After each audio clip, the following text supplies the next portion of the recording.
Hello నమస్తే, welcome to our channel సునీనవి. మరొక వీడియోతో మళ్ళీ మీ ముందుకు వచ్చేసాను, మీ సునీనవి. ఈరోజైతే ఎండుమిరపకాయలతో కారపొడి ఏ విధంగా తయారు చేసుకోవాలో తెలుసుకుందాం. ముందుగా స్టవ్ వెలిగించి ఒక ప్యాన్ పెట్టుకుని దానిలో కొంచెం ఆయిల్ వేసుకుని దానిలో ఒక కప్పు ధనియాలు వేసుకోవాలి. చక్కగా వేయించుకోవాలి. ఇలా గెరటితో తిప్పుతూ వేయించుకోవాలి. మనం అలా పెట్టేసి స్టవ్ వెలిగించేసి ఉండడం కాదు, గెరటితో తిప్పుతూ ఉంటే చక్కగా అన్నీ కూడా మంచిగా వేగుతాయి. దానిలోనే కొంచెం జీలకర్ర కూడా వేసుకోవాలి. ఇవి కూడా బాగా వేగిన తర్వాత, బాగా అంటే కలర్ చేంజ్ అయిపోకూడదని పచ్చివాసన పోయే వరకు వేయించాలి.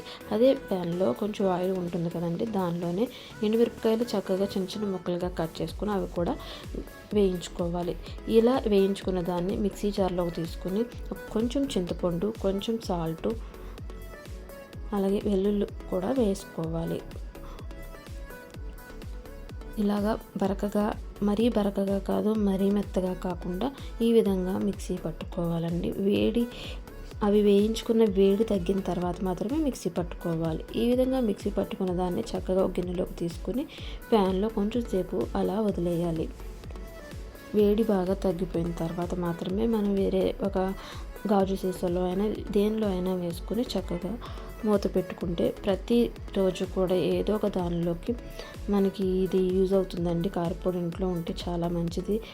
ఎప్పుడైనా కర్రీస్ వండుకోలేనప్పుడు, కూరగాయలు లేనప్పుడు ఇది చాలా ఉపయోగపడుతుంది. వేడి వేడి అన్నంలోనూ కొంచెం కారపొడి, కొంచెం నెయ్యి వేసుకుని తింటే చాలా బాగుంటుందండి.